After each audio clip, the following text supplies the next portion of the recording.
नमस्कार विद्यार्थी मित्रों, अगले वीडियो में पद्य 10 भारत गौरव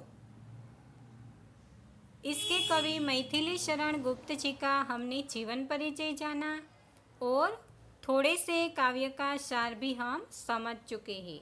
अब हम आगे देखें। हाँ, वृद्ध भारतवर्ष ही संसार का सिरमौर है। यहाँ गुप्त जी ने सबसे पहले यह बताया कि भूलोक का गौरव यानी भारत और प्रकृति का पुण्य लीला स्थल पवित्र क्रीड़ा भूमि भी भारत है। भूलोक का गौरव भी भारत है, जहाँ हिमालय जैसा मनोहर गिरी है और गंगा और यमुना जैसी पवित्र नदी है। और भारत को ऋषि भूमि भी कहा गया। और गुप्त जी ने कहा कि दुनिया के सभी देशों में सबसे अधिक श्रेष्ठ देश है तो वह भारत है। अब हम आगे देखें। हाँ, वृद्ध भारतवर्ष ही संसार का सिरमौर है। वृद्ध, यहाँ भारत को वृद्ध कहने का मतलब क्या है? वृद्ध यानी सबसे पुराना, कि भारत है जो संसार का सबसे पुराना देश है, इसलिए उसे यहाँ वृद्ध कहा गया है। और संसार का सिरमौर भी है। सिरमौर यानी श्रेष्ठ। तो ऐसा पुरातन देश कोई विश्व में क्या और है? यहाँ कवि ने प्रश्न किया है। कैसा पुरातन? पुरातन यानी प्राचीन, कि क्या ऐसा प्राचीन देश दूसरा कोई देश है? प्राचीन देशों में हमारे देश के मुकाबले का दूसरा कोई देश नहीं है। और यह जो बुढ़ा या वृद्ध भारतवर्ष है वह संसार का सर्वश्रेष्ठ देश है।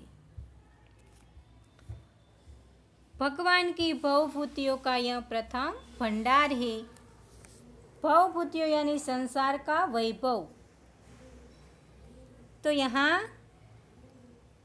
कहने का मतलब है गुप्त जी का कि संसार की तरह तरह की जो संपत्तियों है उसका सबसे पहले यही पता चला। संसार में वैभव के जो स्थान सबसे पहले बनाए भगवान ने, उसका प्रथम संग्रह हमारे देश में हुआ। और विधि ने किया नर सृष्टि का पहले यही विस्तार है। विधि ने यानी ब्रह्मा ने, जो सृष्टि की रचना करने वाले देवता है ब्रह्मा, उसने मानव सृष्टि का विस्तार भी यहीं से किया।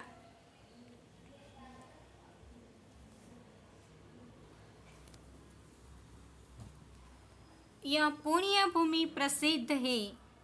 इसके निवासी आर्य है। पुण्य भूमि यानी पवित्र भूमि। यहाँ कवि कहते हैं कि भारतवर्ष की यह पवित्र भूमि, पवित्र धरती जो सारे विश्व में प्रसिद्ध है। और इस देश के निवासी, प्रथम निवासी कौन है आप जानते हैं? आर्य। कि सबसे पहले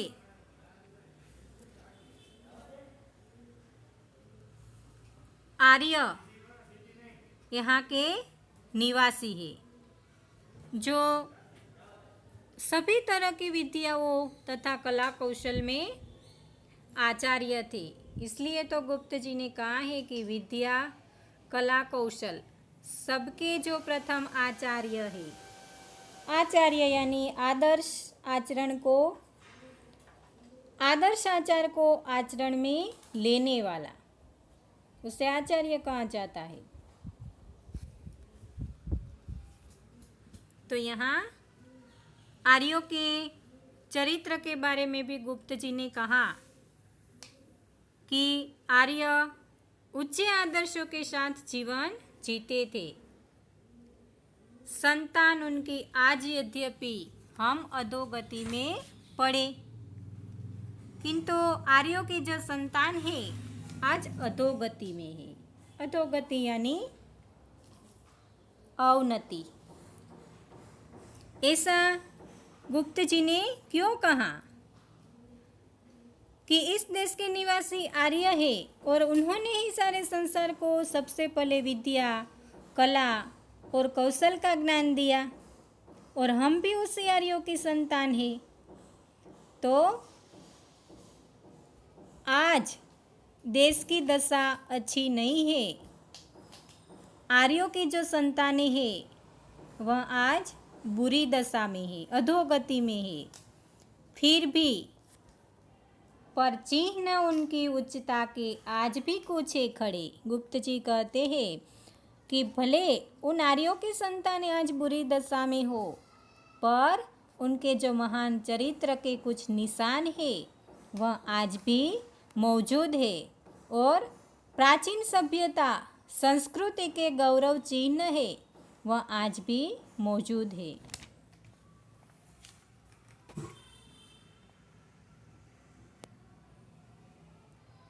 वे आर्य ही थे जो कभी अपने लिए जीते न थे। तो कवि कहते हैं कि जो अपने जीवन को कभी अपना नहीं समझते। यहाँ आर्यों में जो परोपकार की प्रबल भावना थी और उनका जीवन दूसरों की भलाई में ही बीतता था, उसका कवि ने वर्णन किया है कि यहाँ के प्राचीन निवासी आर्य थे। वे वीर ही नहीं, पूरी तरह सभ्य भी थे और शिक्षित भी थे। विद्या और कला कौशल में तो वे प्रवीण थे ही। उन्होंने संसार को ज्ञान विज्ञान का प्रकाश दिया और वे कभी अपने लिए नहीं जीते थे। वे स्वार्थरत हो मोह की मदिरा कभी पीते न थे। स्वार्थरत यानी वे स्वार्थरत नहीं थे, केवल अपना ही लाभ देखने वाले आर्य नहीं थे। मदिरा, मदिरा यानी शराब, वह मोह की मदिरा कभी नहीं पीते। उसे अपने ही लाभ का मोह कभी नहीं था, पर संसार के उपकार हित जब जन्म लेते थे सभी, क्योंकि आर्य तो संसार का उपकार करने के लिए जन्म लेते थे। निश्चेष्ट होकर, निश्चेष्ट या निष्क्रिय, किस तरह वे बैठ सकते थे कभी? तो यहाँ गुप्त जी ने प्रश्नार्थ किया है कि वे तो संसार का उपकार करने के लिए जन्म लेते थे, फिर वे निष्क्रिय होकर कैसे बैठ सकते थे? तो इस तरह गुप्त जी ने आर्यों की जो महानता है उसका भी इस काव्य में वर्णन किया है। उसकी आर्यों की जो विशेषताएं हैं उसे यहाँ प्रकट की है।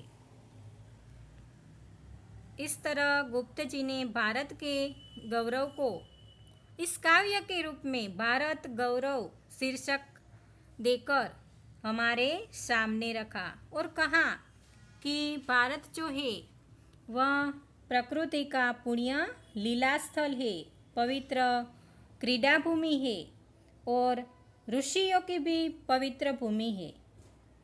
इसके साथ साथ संसार में सबसे उन्नति करने वाला देश है, सभी देशों में आगे है और भारत ही संसार का शीरमोर है।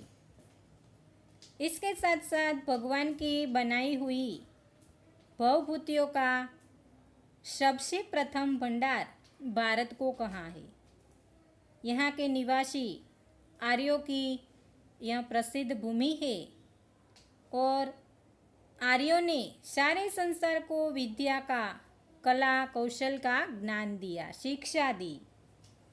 तो इस तरह कवि ने भारत के गौरव को हमारे सामने रखा।